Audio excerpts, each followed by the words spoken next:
Early in the band's career, Eddie made his producer and bandmates uncomfortable with his interest in incorporating keyboards into Van Halen's sound. During a studio session for the band's third album, Women and Children First, Ed surprised Templeman by playing a Wurlitzer electric piano through a Marshall stack while the band tracked the anthemic and The Cradle Will Rock.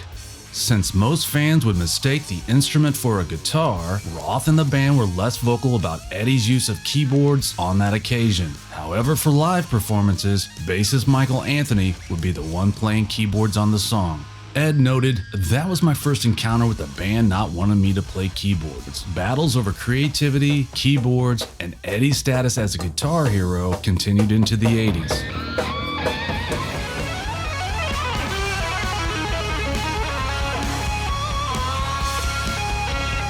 The guitarist penned some songs from 1981's Fair Warning, like Hear About It Later, on piano, even though he played them on guitar on the album. However, he sold the band and Templeman on an evil-sounding instrumental called Sunday Afternoon in the Park,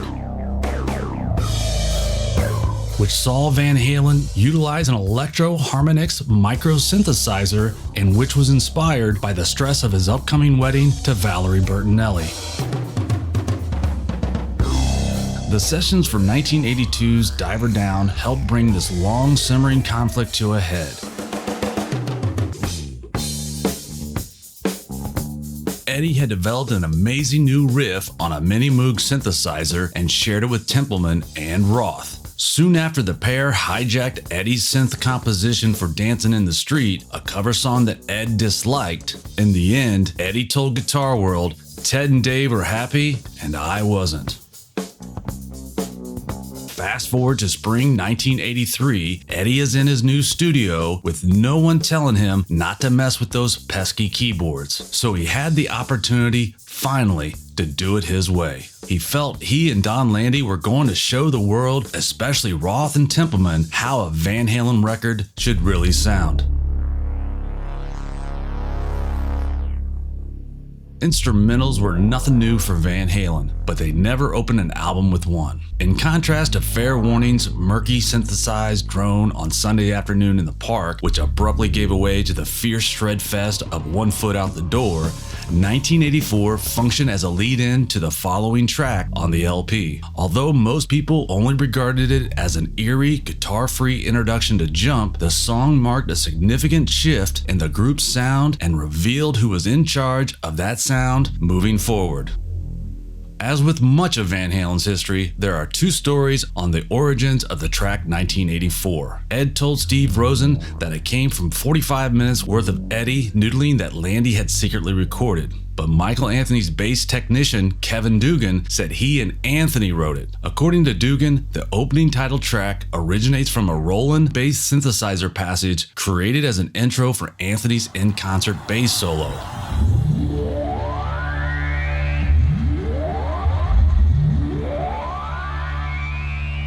Dugan stated, "Edward liked it so much that he made it the intro to the 1984 album."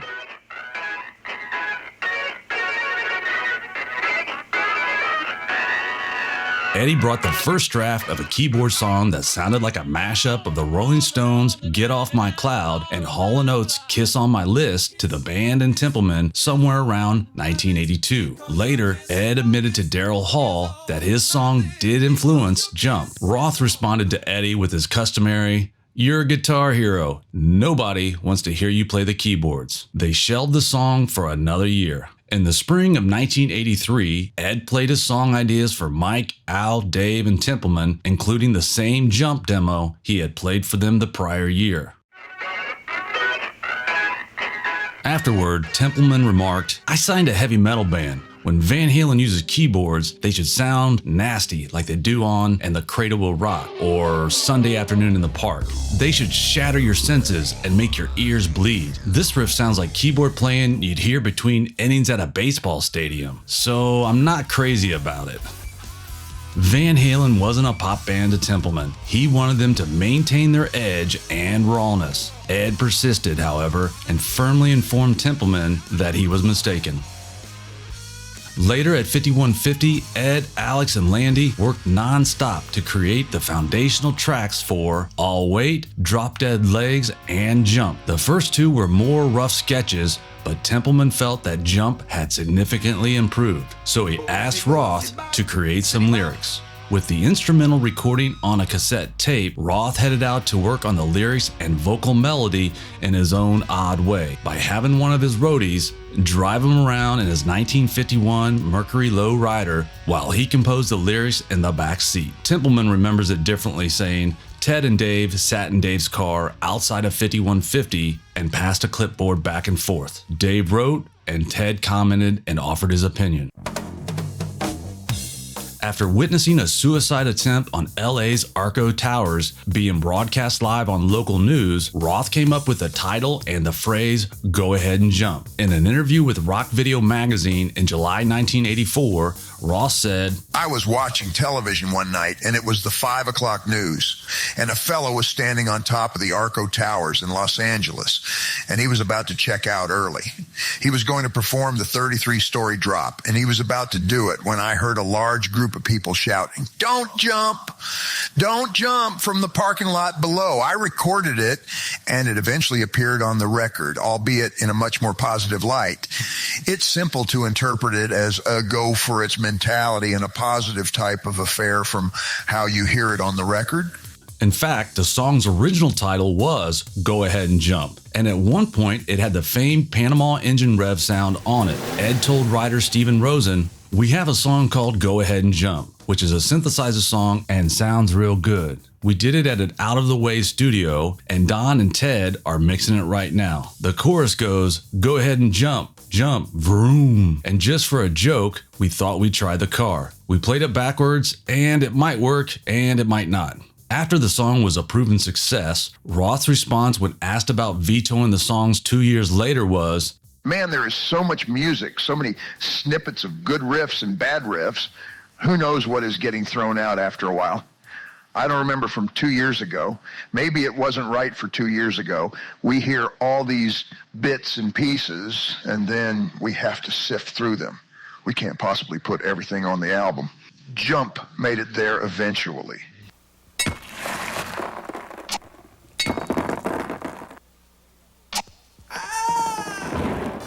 At the time, MTV was gaining popularity, along with late-night video programs like Night Tracks and Friday Night Videos. So a music video needed to be made for their first single, Jump. The band decided to take a far more minimal approach for Jump after investing a lot of time and money in the Pretty Woman video from Diver Down, only to have it banned by MTV. In contrast to the other high production videos at the time, it would be more personal. The director of the Pretty Woman video, Robert Lombard, was brought in to produce Jump. Van Halen's lighting director and Roth's creative partner, Pete Angelus, was there too.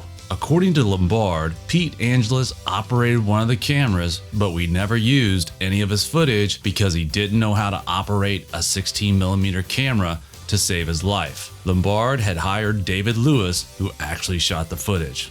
With the band's fracture over Roth starting to mount, Lombard told the band he would shoot the video in sections.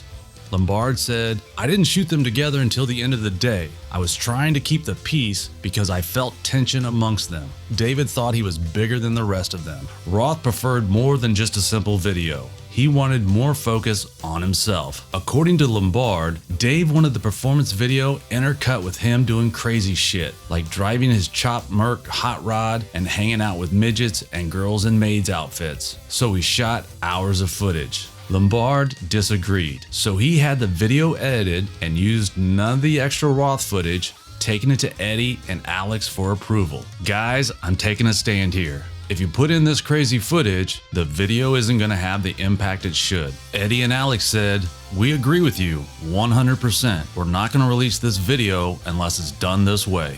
2 days later, I got fired. Noel Monk, their manager, said, "You don't do that. You don't go behind Dave's back. Here's your check. Never want to see you again." The $6,000 or $600 according to Roth, Lo-Fi video would premiere on MTV at midnight on January 1st, 1984 and be nominated later for 3 MTV Awards, winning Best Stage Performance. On February 25th, 1984, Jump became Van Halen's first and only Billboard #1 song, dethroning Culture Club's Karma Chameleon. It was the group's biggest hit, topping the charts for 5 weeks, and one of the best-selling rock songs of the 1980s, selling over 3 million copies. Hardcore fans that may have been bummed out by the keyboard-driven poppy Jump were quickly satisfied by hearing the third cut off of 1984. As with most Van Halen songs, 2 essential parts were the genesis for Panama, the lyrics and the guitar riff. When Roth realized that he hadn't written specifically about a car and was constantly asked if his lyrics were only about partying, cars, and sex, he set out to do something different this time. That ultimately inspired the lyrics for Panama, which were based loosely on a stripper he knew from Arizona and a dragster car called Panama Express he had seen in Vegas. Eddie provided the guitar riffage by paying homage to the AC/DC track Dog Eat Dog. Back in 1981, Eddie's wife Valerie had bought a Lamborghini from Rod Stewart and had given it to Eddie as a wedding present. And at one point, Eddie brought the 1972 Lamborghini to the studio to record the engine's rumble as a sound effect. But it wasn't initially intended for Panama. That idea came up later after Roth added the vocal track. 2 months into the tour, the band shot the video for Panama over 3 days in Philadelphia on March 19th, 20th, and 21st.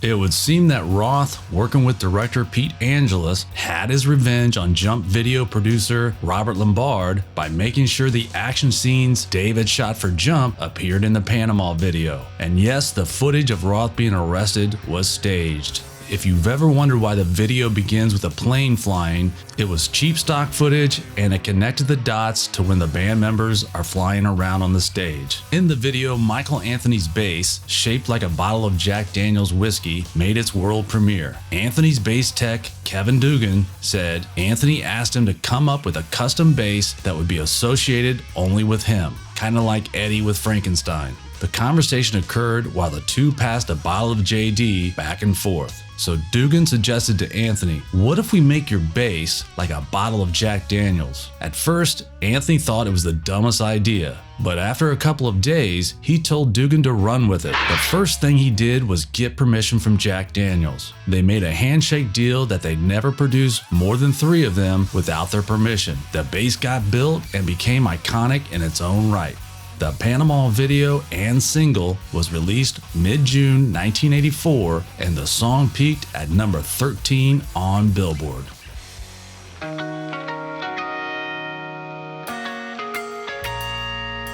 Guitar builder Steve Ripley had handed Eddie a prototype stereo guitar to try out, which Ed would use on Top Jimmy. Eddie was able to designate each of the guitar strings to either the left or right speaker of a stereo system. As a result, the opening harmonics, the chime-like notes, could ping-pong between the left and right speakers, which the listener hears more clearly when wearing headphones.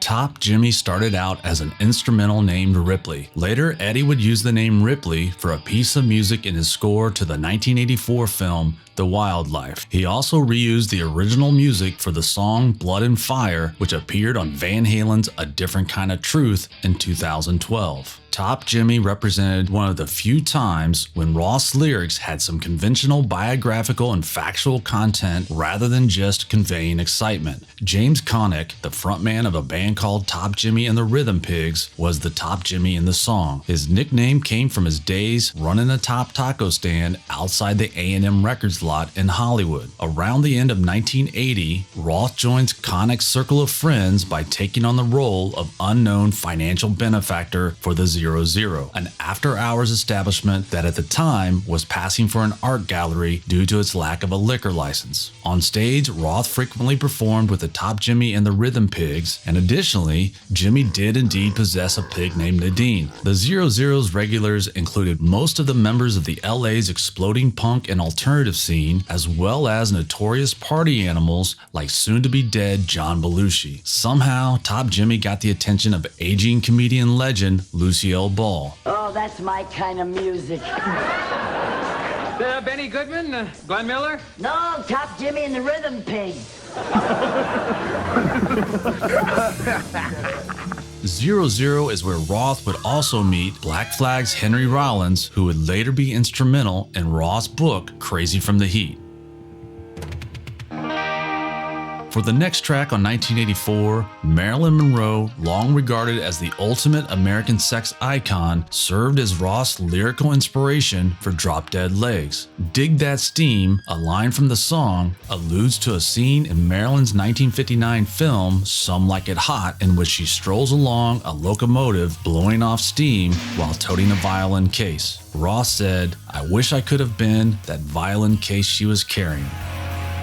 Considered one of 1984's best deep album cuts, Drop Dead Legs was also one of the first songs demoed for 1984 and was another AC/DC influenced song.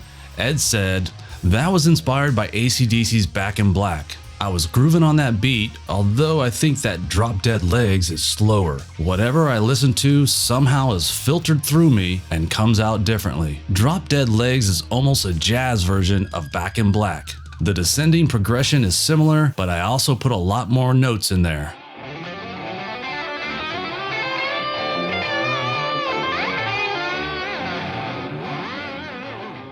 Some of those extra notes are played during Ed's '58 Gibson Flying V outro solo, which according to him was motivated by legendary prog rock guitarist Allan Holdsworth. Many months prior, Ed and Ted Templeman worked together to get a record deal for Holdsworth. The Holdsworth-Eddie Templeman story in itself is filled with drama and rumored betrayal. Eddie wanted to play with his hero, Templeman wanted a record he could sell, and Allan wanted to create his own music with band members of his choice. In the end, no one got what they wanted. Post-release of the mentioned Holdsworth album, Road Games, Eddie would say Allan was impatient and he could not wait for him to be free to work on the album. He never wanted Ed to play on it in the first place. Both Allan and Templeman agreed they didn't like working with each other. Commercially, Road Games failed, but fans of Holdsworth thought it was another classic Holdsworth album. If you want to learn more about this interesting tale of a rock star trying to help his idol, I will add links in the description, but heads up, all of it goes horribly wrong. The true spirit of Van Halen arrived on this track with a vengeance. Its raunchy, Roadhouse-worthy riff would inspire Roth to conjure up a leering scenario of scholastic smut. Hot for Teacher would be the fourth and final single off of 1984 and was recorded in the late summer of 1983. On Hot for Teacher, you can hear the Van Halen brothers drawing inspiration from two classic songs. One of Eddie's favorite bands, Cactus, and their Parchment Farm song from the 1970s was the inspiration for the guitar boogie and beat.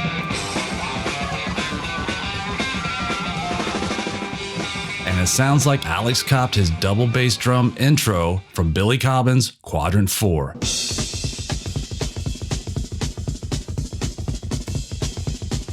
Depending on who you listen to, once again, there are varying stories of how Alex got the intro drums to sound the way they did. According to producer Ted Templeman, the first 5 seconds of Alex's drums are not drums, but the exhaust of Ed's Lamborghini. He said engineer Donn Landee found a way, after much tinkering, to match the drums to the sound of the idling engine. With space being an issue at 5150, Alex used Electronic Simmons drum kit to cut out any bleed over it. If you dig around on the internet, you will find many people who say it's not a Lambo in the beginning, but it's just Al with his sticks and kit. Their theory is that Alex had adjusted his electronic Simmons drum kit so that the tom-toms and kick drums sounded almost identical, and so was able to play the song's stuttering, idling hot rod of an intro in a single shot. Alex did say the drums were done in one take, but never answered explicitly if it had an exhaust sound at the start. So in the beginning of Hot for Teacher, do we hear a Lamborghini or an innovative drumming by Al?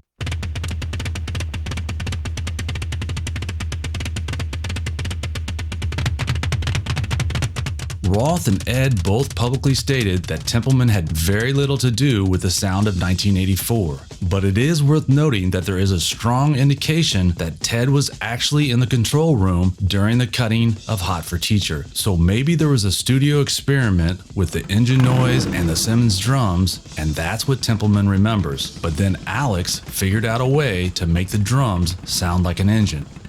Backing this theory is a quote from the must-have Van Halen book, Eruption, Conversations with Eddie Van Halen, where Ed says, speaking about Alex, when he started putzing around with that, we were going, holy shit, it really does sound like a hot rod or dragster. You can only pull that off with the Simmons drums. It's so unique. On regular drums, it doesn't sound the same. Eddie once again played his Gibson Flying V to record this, which allowed him to switch between pickups for the quiet and loud parts of the song. There is a rumor that Ed played the bass parts instead of Anthony, and he had to dumb it down a bit so Anthony could play it live.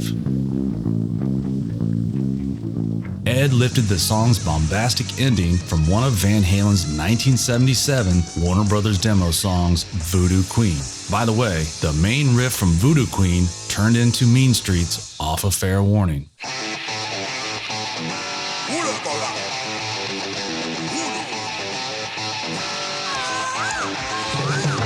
One story credits Roth, whose mom Sybil was a music and language teacher until Roth was born, as the one who came up with the idea to give the track a middle school vibe. Dave set up a little classroom in the studio with bottles and cans on some school desks. Landee set up a mic and rolled tape while the guys were wisecracking and knocking shit over sitting at these school desks. However, according to some, the idea for the Hot for Teacher video did not come from Roth. For years, we have all thought it was exclusively Diamond Dave and Pete Angelus's vision, but according to a few people from the video crew, this may not be true. Don't forget, Roth was in Europe on tour until just days before the shoot started. According to Jerry Kramer, it was his vision for the Hot for Teacher video. During the 80s, Kramer was the go-to producer from Michael Jackson to Van Halen. For Van Halen, he produced Jump, Panama, Hot for Teacher, and went on to produce Roth's solo videos. Kramer storyboarded the Hot for Teacher video, found the location of Leonardo DiCaprio's old high school, John Marshall High, and did all the casting with the actors. Even comedian Phil Hartman did the voice of Waldo because he was a close friend of Kramer's. I'm nervous and my socks are too loose. Kramer also put together a first-class video crew, including cinematographer Daniel Pearl, who started his career with the Texas Chainsaw Massacre and has since worked with everyone from Michael Jackson and Guns N' Roses to the Rolling Stones. Kramer also knew it was key to have a brilliant stage designer and hired Ron Valls. Valls was responsible for the Alice Cooper stage show from the early 70s and many music videos in the 80s and 90s, including Roth's post-Van Halen videos. Kramer also brought in director Rick Friedberg, who would help cast and plot out the video shoot. Friedberg and Roth would clash, which led to Friedberg being fired after most of the shooting had been done. After the shoot, Kramer brought in Panama video editor Christopher Willoughby to put it all together. Willoughby told me that the sound of Waldo screaming is an owl, not a whale, as reported elsewhere. Did Roth and Angelus add any value to the video shoot? Absolutely. Things like wardrobe and performance were 100% Roth and Pete, but the video's vision and execution were all the work of Kramer and his talented video crew. Roth and Angelus taking credit for Hot for Teacher would be like De Niro taking credit for Goodfellas instead of Martin Scorsese. Some other facts about Hot for Teacher video: Eddie gave one of the guitars to Brian Hitchcock, who played the young Eddie in the video. Hitchcock would sell the guitar in 2020 for $50,000. In late 2022, it went up on eBay for $220,000. And in May 2023, Eddie's actual guitar in the video sold at auction for $3.9 million.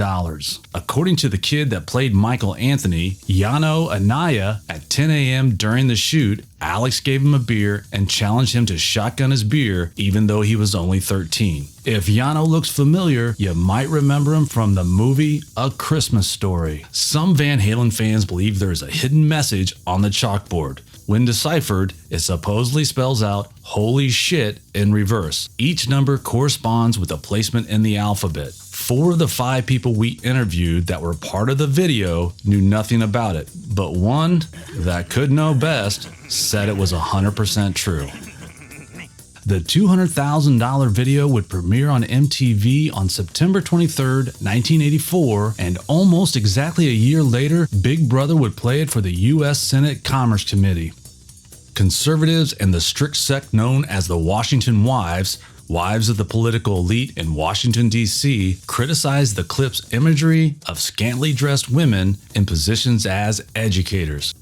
The Parents Music Resource Center, PMRC, co-founder Tipper Gore, wife of Democrat Al Gore, mentioned the video in a Newsday article titled "The Smut and Sadism of Rock." She stated, "When my 8-year-old asked me, 'Why is the teacher taking off her clothes in school?' I started paying attention to the videos my children watched." On September 19, 1985, congressional hearings began to address the growing fuss over music lyrics. First to speak was U.S. Senator Paula Hawkins, a Republican from Florida. She held up a series of, quote, offensive, unquote, album covers by Def Leppard and Wasp. Hawkins proceeded to have the video Hot for Teacher played in the hearing. TV, I brought along 2 videos from which to choose, which I believe are representative of the kind of presentation which have caused the furor.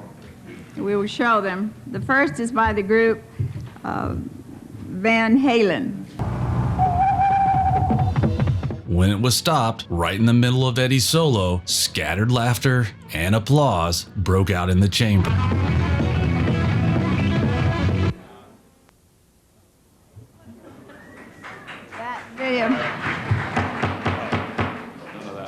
That video is called... Wait a second, Senator Hawkins, just a minute. No, this is a very large crowd today. We have allowed people in beyond the capacity of this room. We're not going to have any demonstrations, no applause, no demonstrations of any kind. I thank the chairman. The title of that tape was Hot for Teacher. And we will give each senator a copy of the words. They'll promise not to distribute them beyond their own possession.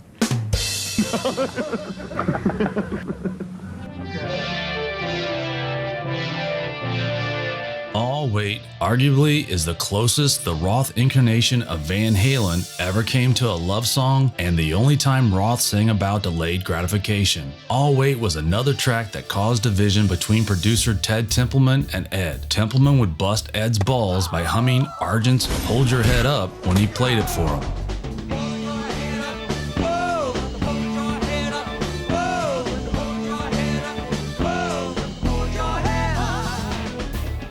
That division remains today in the various versions of how the song even came to be. The song was one of the earliest tracks demoed, but by the fall of 1983, it still needed to be completed. On one side, Ed championed it, while on the other side, Templeman hoped it would go away. But Ted understood the passion for the song felt by Ed, Alex, and Landee, so he decided he should be a team player and push it forward by laying down the track. Templeman commented, "To be frank, it hadn't grown on me since I first heard Ed's demo back in April. It slogged along like a Jeep stuck in the mud. Maybe I had it all wrong, but I just didn't love Ed's new keyboard stuff." Templeman gave the nod to Roth to move forward with the track, but Roth couldn't come up with a melody or lyric to go with Ed's keyboard track. Templeman was stumped too. Then Roth suggested bringing in one of Templeman's good friends, Doobie Brothers songwriting legend Michael Mcdonald, who said, sure. According to Mcdonald, Templeman gave him a copy of the instrumental track, and then he created the lyrics and melody on his own and recorded himself singing over the top of the uncompleted song.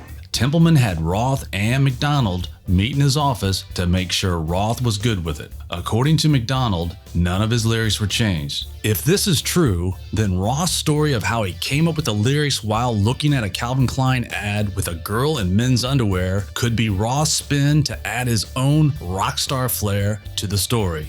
Later, Mcdonald would be rightfully furious when the album came out and his name was not included in the credits. According to Templeman, the ball was dropped somewhere in the Van Halen camp, but who did it is unknown.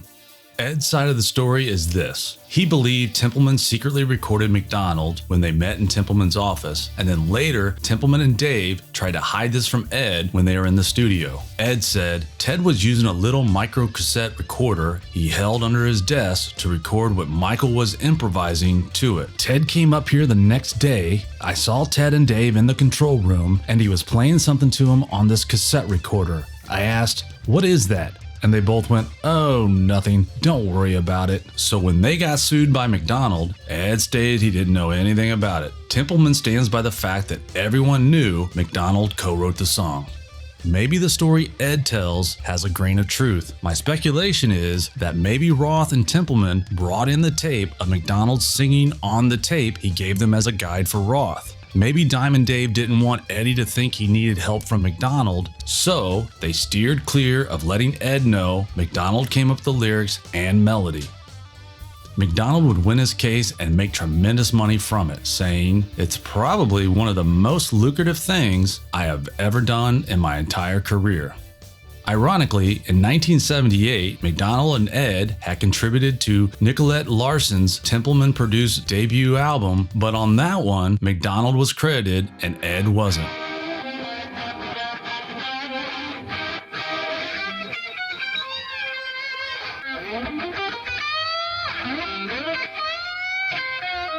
The Warner Brother execs wanted to stay with the keyboard-winning formula of Jump, so they decided to rush All Wait as the second single off 1984. There was not enough time to make a video, but it still hit number 13 on the Billboard charts. The intro to the second to last track was a bit of an instrumental departure for the band. Eddie started the song with a big, airy, plucked out chords reminiscent of Jimmy Page in the opening of Achilles' Last Stand. Under Eddie's guitar work, you can hear Alex's fast ride cymbal building a lot like Rush's Neil Peart in the opening of La Villa Strangiato, except Alex's beat was more swinging. As they hit the changeup before going into the main song, Eddie ripped a series of wicked arpeggios, not unlike Rush's Alex Lifeson, and again Al hammered out a Peart-like run on the toms.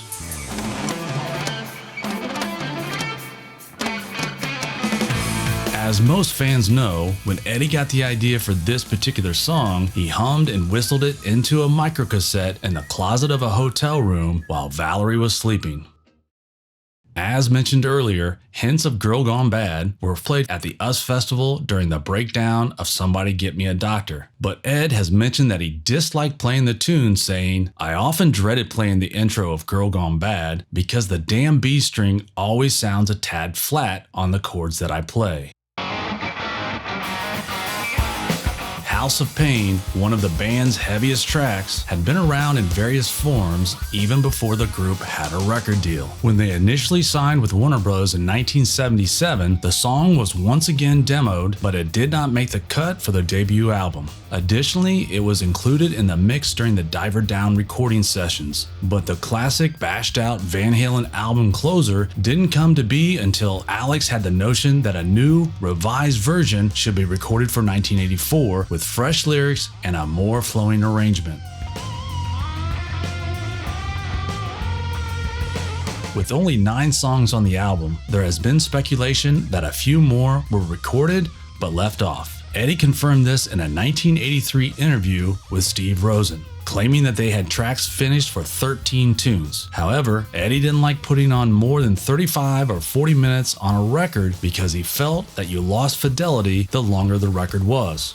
Or you might blame left out songs on Roth and Templeman. Ed had plenty of tunes. He told editor-in-chief for Guitar for the Practicing Musician magazine, John Sticks, "I wrote 15, 16 tunes and we put them all down. Then it was, should we use this one or that one? The guys got pissed at me because I wouldn't stop writing. I'm serious." Ted Templeman and Dave really got uptight. They were seriously pissed. They said, "Cut this shit out. Quit writing." Wilson Pickett's "In the Midnight Hour" was the band's only cover song confirmed to have been recorded. Roth and Templeman wanted to cut the track for the previous Diver Down album, but Eddie had protested. The song was brought up again for the 1984 sessions, and by some accounts, was even one of the first things they worked on at Eddie's new studio. Again, Eddie vetoed the idea of releasing it, and to this day, if it was recorded, it remains unreleased. Roth suggested "Just a Gigolo," but that also got rejected. Other Van Halen tracks rumored to have been recorded were "Anytime, Anyplace," "Eat Thy Neighbor," "Baritone Slide," and "Lie to You." By late October 1983, recording the tracks was done. Producer Ted Templeman believed the mixing was done as well, so it was time to master the album. But by November, Templeman had still not received the mixtapes from Ed and Landee. Templeman had an analog backup copy of the masters, but the quality would be diminished if he mastered with those. Templeman went over to 5150 to get the tapes, where he was met by Ed saying that Landee had the recordings, but he didn't know where he was. Landee was actually on the property with the tapes and a walkie-talkie. Once Ed got rid of Templeman, Landee would come back into the studio and they would continue mixing. Ed said this game of cat and mouse was because he was still unhappy with the mix. Templeman was concerned about the tapes for many reasons, not the least that Landee and Ed were staying up days on end, snorting copious amounts of blow and drinking. According to Templeman, Valerie Bertinelli would verify this by asking Templeman to step in and help. Templeman said she was just as worried, but more for her husband than the tapes. It got so heated that reportedly it may have gotten physical. Oh!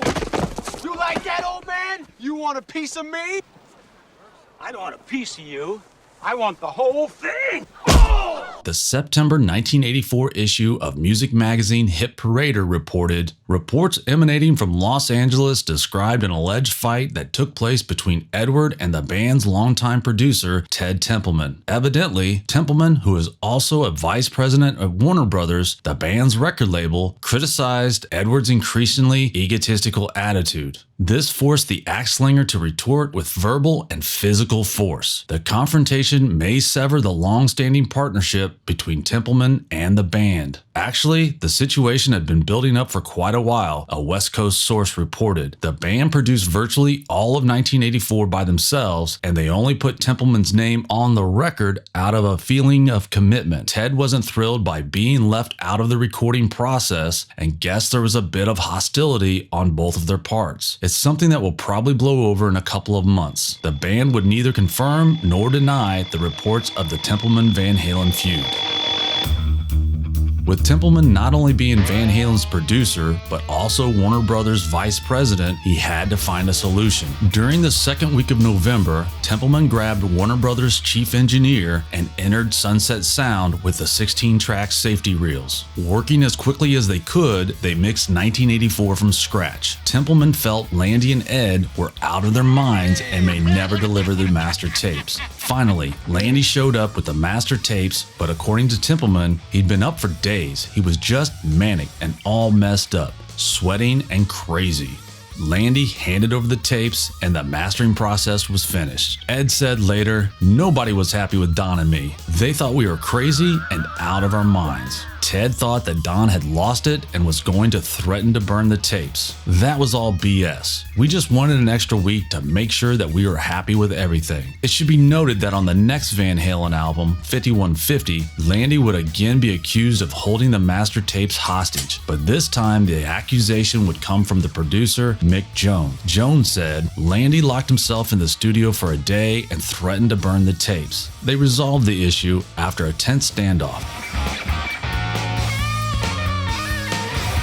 Ultimately, it's unclear whether Ted Templeman actually produced the 1984 album in part or in whole, and it was no secret that Ed wanted to show Templeman how to produce Van Halen the way Ed saw fit. So did Templeman actually do any producing on 1984? Surprisingly, the band member closest to Templeman at the time said he didn't do much. In March of 1984, several newspapers ran an article with surprisingly harsh words from Templeman's one-time ally, David Lee Roth, who said, After 5 years of compromising, we just said no more. This time there was a big altercation about who was going to mix the record. It was mixed almost entirely without Ted Templeman. Ed and the engineer, Donn Landee, did all the mixes on the songs. And the sound is radically different, I think, than any of the other Van Halen albums. There are a lot more subtleties, a lot more overt tricks. The most abominable sounding record we ever made was the second one, and that's because it was entirely in Ted's hands. It was thin and vapid sounding, and everybody was disgusted with it. There are some fabulous songs on there that went unnoticed because they made no impression sonically, so we started getting involved more and more. When asked if Templeman would be on hand for the next album, Roth said, Who knows what it'll be the next time around? I know, but I'm not going to tell you. I don't want to get anybody upset before we burn the bridge. According to the paper, Templeman could not be reached for comment. For the most part, Van Halen has never been known for great album covers. Many felt the artwork for 1984 changed that perception, at least for that one album. Graphic designer Margot Nahas created the painting that became the 1984 cover, but Nahas had initially declined to create anything for Van Halen. More specifically, the band first asked Nahas to create a painting of 4 chrome women dancing in various stages of being undressed, which she refused. 2 hours after the refusal, Warner Brothers called to see more of her work. Nahas's husband Jay took her portfolio to Van Halen, which included the Smoking Angel Baby. They immediately knew and chose the existing painting of the cherub. By the way, the same year, her husband designed Prince's lettering on the cover of Purple Rain. Nahas created the artwork in 1982 by modeling the cherub from her friend's son, Carter Helm, before Van Halen was in the picture. Helm sat enjoying a pack of candy cigarettes while Nahas made the artwork. It was the only illustration Nahas had ever designed for herself in all her years as a working artist. It was initially commissioned and illustrated for a reference art publication called the LA Workbook. Then it became a greeting card, and finally it became the Van Halen iconic album cover. But until Van Halen came along, it got little recognition. To this day, Margot still owns the copyright to her image. She smartly only licensed the art to Van Halen versus selling them the copyright. She gave the original artwork to Carter's parents. Before the 1984 album was released, Van Halen's manager, Noel Monk, fretted over possible criticism from tight-ass conservatives. Nahas found that notion funny because her vision for the painting was innocuous. She said, "The way I envisioned it in the first place was the little rebel cherub came down to earth and decided to try a smoke. Knowing it was wrong, he glanced up to heaven to see if God was watching." The album cover would be censored in England by Sticker, and the cigarette was airbrushed out in Korea. At the time of release, the speculation was that the cover was created in Roth's image as a kid. Never wanting good folklore to go to waste, Roth would use a photo of himself all grown up with a set of wings for the cover of his single, Just a Gigolo. Guitar legend Eddie Van Halen died of cancer today. On October 6, 2020, when Margot heard the devastating news of Eddie Van Halen's death, she started to cry and felt alone. She had protected the 1984 Angel for 34 years, trying not to let anyone copy it or use it for any unjust cause. But by that time, she felt the Angel belonged to the Van Halen world and she didn't want to be alone and needed to share her grief. She took out one of the angel prints and put a tear in the baby's eyes. She then posted it on Facebook for Van Halen fans to know they weren't alone. The inside cover of 1984 looks like some huge bullets, an ashtray, or maybe assembly line for R2-D2s. They are par cans, part of the lighting rig for a concert. The futuristic numbers were Roth's idea. He wanted them to look like the comic book made by Mobius, which was the pseudonym for Jean Girard, a French artist, cartoonist, and writer. Before Van Halen's album was released, there was only one thing that people associated with the number 1984. George Orwell's dystopian social science novel that had been released in 1949. Although Roth was well read, the band's decision to name their new album 1984, stylized in Roman numerals as MCMLXXXIV, had nothing to do with the classic book. Reportedly, the band was insistent that they not be rushed to complete the album for a 1983 release date. The title 1984 was intended as a little jab at the record label to reinforce further the idea that the album would not be coming out any sooner than the year it was named after.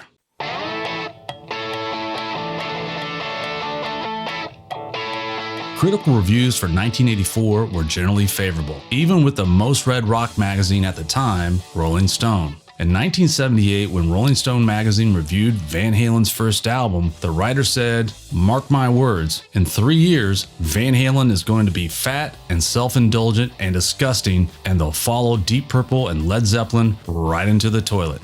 In contrast, the magazine's 4 out of 5 stars for 1984 said, "Van Halen is one of the smartest, toughest bands in rock and roll." According to Eddie, sympathy for Michael Jackson kept Van Halen's album from the #1 spot. The week the 1984 album was projected to go to #1 on Billboard, Jackson burned his hair during the filming of a Pepsi commercial. Eddie said, "When that happened, everyone was going, 'Oh, poor Michael, burned his hair. We'd better go buy his record.'"